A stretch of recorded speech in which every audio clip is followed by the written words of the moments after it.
గంధర్వ గాయని, గానకోకిల, అసామాన్యమైన ప్రతిభ గల గాయని, లెజెండ్ ఎస్ జానకి గారు లేరనే వార్తని జీర్ణించుకోవడం చాలా చాలా కష్టంగా ఉంది. ఎందుకంటే ఆవిడ నాకు ఒక ప్లేబ్యాక్ సింగరే కాకుండా ఆవిడతో చక్కటి అనుబంధం ఉంది. నాకు ఆవిడతో కొన్నేళ్ల క్రితం జరిగిన పరిచయం చాలా ఆత్మీయ బంధంగా మారింది. ఎన్నోసార్లు నేను ఆవిడని వాళ్ళ ఇంట్లో కలవడం జరిగింది. ఆవిడ మా ఇంటికి వచ్చారు.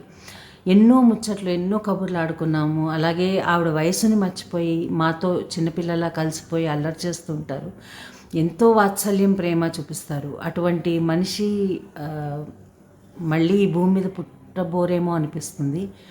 ఆవిడకున్న టాలెంట్కి, ఆవిడకున్న స్టేచర్కి, ఆవిడ మాతో మాట్లాడే తీరు చూస్తే ఏదో నా ఫ్రెండ్తో మాట్లాడినట్టుంటుంది. అంతగా మాతో కలిసిపోతారు, అంత ప్రేమ చూపిస్తారు. చాలా అత్యద్భుతమైన వ్యక్తిత్వం గల వ్యక్తి ఆవిడ. అలాగే ఆవిడ నాకు స్ఫూర్తి కూడా. ఎందుకంటే చిన్నప్పటి నుంచి ఆవిడ పాటలు వింటూ పెరిగాను. ఆవిడ పాటలోని మెలకువలు, అసలు పాటల మీద ఆసక్తి కలగడానికి కూడా జానకి గారి పాటలు కారణం. ఆవిడ వర్సటాలిటీ చూసి నేను చాలా ఇంప్రెస్ అయ్యాను. ఎందుకంటే ఎటువంటి పాటనైనా, ఏ జానర్ అయినా, ఏ వయసు వారికైనా అవలీలగా అత్యద్భుతంగా పాడడం అనేది అది చాలా చాలా గ్రేట్ క్వాలిటీ. సో ఆవిడ నుంచి ఆ స్ఫూర్తిని పొందాను నేను కూడా ఆవిడలాగా పాడాలి, నేను కూడా ఆవిడలాగా ఎక్స్పెరిమెంటల్గా పాడాలి, ఛాలెంజింగ్ సాంగ్స్ అటెంప్ట్ చేయాలి. ఇటువంటి ఈ ఇన్స్పిరేషన్ని నాకు ఇచ్చింది ఆవిడ.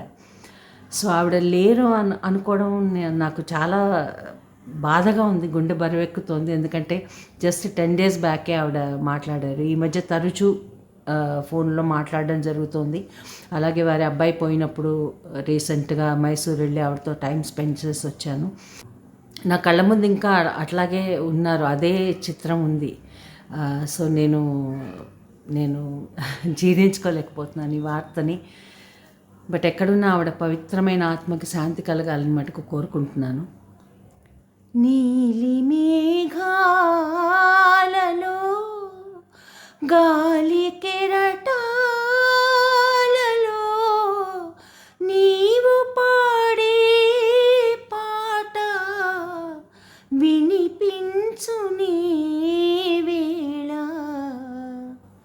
ఆవిడ పాట, ఆవిడ గొంతు ఎప్పుడు చిరస్థాయిగా మనందరికీ వినపడుతూనే ఉంటుంది. ఈ ప్రకృతి ఉన్నంతకాలం, పంచభూతాలు ఉన్నంతకాలం ఆవిడ పాట సజీవంగా ఉంటుంది. ఆవిడ ఆత్మకి శాంతి కలగాలని మరొకసారి మనసారా కోరుకుంటున్నాను. Thank you.